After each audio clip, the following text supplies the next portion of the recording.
Tampak dalam video yang beredar, kedua pelaku mengenakan helm dan penutup wajah saat beraksi. Mereka masuk ke dalam rumah dengan mencongkel pintu dengan linggis. Kemudian mereka langsung naik ke lantai 2 untuk membobol brankas yang berada di dalam sebuah kamar. Terkait hal tersebut, polisi lakukan olah TKP pembobolan rumah kosong. Olah TKP yang dilakukan Subnit Jatanras Satuan Reserse Kriminal Polres Metro Jakarta Barat.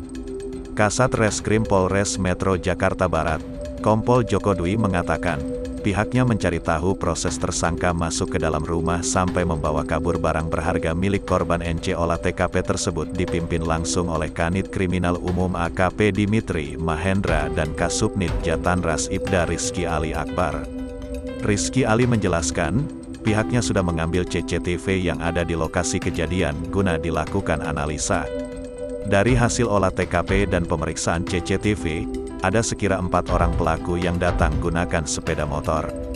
Para pelaku kemudian langsung masuk ke dalam rumah korban untuk menggasak barang berharga. Pelaku masuk ke rumah korban dengan cara membobol pintu menggunakan linggis.